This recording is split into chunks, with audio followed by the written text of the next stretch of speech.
ଗର୍ବ କେବେ କରନ୍ତୁ ନାହିଁ। ଲୁହାକୁ ଆଉ କେହି ନୁହେଁ, ତାର କଳଙ୍କ ହିଁ ତାକୁ ନଷ୍ଟ କରିଥାଏ। ଠିକ୍ ସେହିପରି ମଣିଷକୁ ଆଉ କେହି ନୁହେଁ, ତାର ଗର୍ବ ଆଉ ଅହଙ୍କାର ହିଁ ତାକୁ ନଷ୍ଟ କରିଦିଏ। ଦିନେ ଜୀବନକୁ ମୃତ୍ୟୁ ଡାକି ପଚାରିଲା, ସମସ୍ତେ ତ ତୋତେ ଭଲ ପାଆନ୍ତି, ହେଲେ ମୋତେ ଘୃଣା କରନ୍ତି କାହିଁକି? ଜୀବନ ଉତ୍ତର ଦେଲା, କାରଣ ମୁଁ ଗୋଟିଏ ସୁନ୍ଦର ମିଥ୍ୟା, ଆଉ ତୁ ଏକ ଯନ୍ତ୍ରଣାଦାୟକ ସତ୍ୟ।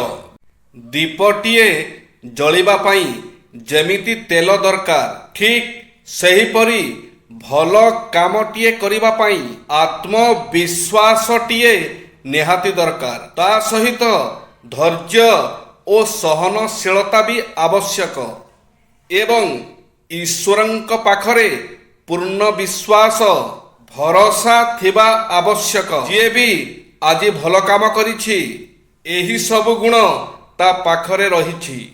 ଜୀବନରେ କିଛି ବି ସହଜରେ ମିଳିନଥାଏ, କଠିନ ପରିଶ୍ରମ ଦ୍ୱାରା ହାସଲ କରିବାକୁ ପଡ଼ିଥାଏ। ଗଛ କେବେ ବି ଡାଳ କାଟିଲେ ଶୁଖି ନଥାଏ, ଗଛ ସବୁବେଳେ ଚେର କାଟିଲେ ହିଁ ଶୁଖିଥାଏ।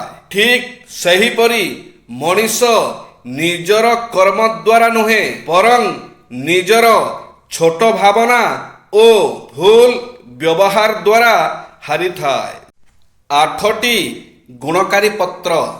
ଏମିତି ବି କିଛି ଗୁଣକାରୀ ପତ୍ର ରହିଛି, ଯାହାକୁ ଖାଲି ପେଟରେ ଚୋବେଇ ଖାଇଲେ ଶରୀରକୁ ଅନେକ ଫାଇଦା ମିଳିଥାଏ। ଯେମିତିକି ଖାଲି ପେଟରେ କିଛି ନିମ୍ବ ପତ୍ରକୁ ଚୋବେଇ ଖାଇଲେ ଏହା କୃମି ସମସ୍ୟା ଦୂର କରିବା ସହ ଚର୍ମ ଜନିତ ରୋଗକୁ କିଛି କାଂଶରେ ମୁକ୍ତି ଦେଇଥାଏ। ଖାଲି ପେଟରେ ତୁଳସୀ ପତ୍ର ଖାଇଲେ ଶରୀରରେ ରୋଗ ପ୍ରତିରୋଧକ ଶକ୍ତି ବୃଦ୍ଧି ହୋଇଥାଏ। ପୁଦିନା ପତ୍ରରୁ କିଛି ଖାଲି ପେଟରେ ଖାଇଲେ ପାଚନ କ୍ରିୟା ସକ୍ରିୟ ହୋଇଥାଏ। ଭୃସଙ୍ଗ ପତ୍ରକୁ ଖାଲି ପେଟରେ ଚୋବେଇ ଖାଇଲେ ହାର୍ଟ ଭଲ ରହିଥାଏ ବୋଲି ବିଶ୍ୱାସ କରାଯାଏ। ଜୁଆଣି ପତ୍ରକୁ ବି ଖାଲି ପେଟରେ ଚୋବେଇ ଖାଇବା ସ୍ୱାସ୍ଥ୍ୟ ପକ୍ଷେ ଉପକାରୀ ହୋଇଥାଏ। ମୁଖ୍ୟତଃ ପେଟ ଜନିତ ସମସ୍ୟାରୁ ଏହା ମୁକ୍ତି ଦିଏ।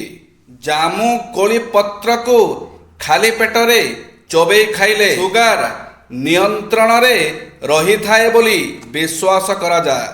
ଖାଲି ପେଟରେ ପାନ ଖାଇଲେ ମୁଖ ଦୁର୍ଗନ୍ଧ ଦୂର ହେବା ସହ ପାଚନ କ୍ରିୟା ଠିକ୍ ହୋଇଥାଏ। ଠିକ୍ ସେହିପରି ଖାଲି ପେଟରେ ଧନିଆ ପତ୍ରରୁ କିଛି ଚୋବେଇ ଖାଇଲେ କୋଷ୍ଠକାଠିନ୍ୟ ସମସ୍ୟାରୁ ମୁକ୍ତି ହେବା ସହ ଭୋକ ହୋଇଥାଏ। ତା ଛଡ଼ା ବିଭିନ୍ନ ପ୍ରକାରର ସ୍କିନ୍ ଇନଫେକ୍ସନରୁ ବି ରକ୍ଷା କରିଥାଏ। ଜୟ ଶ୍ରୀ ଜଗନ୍ନାଥ।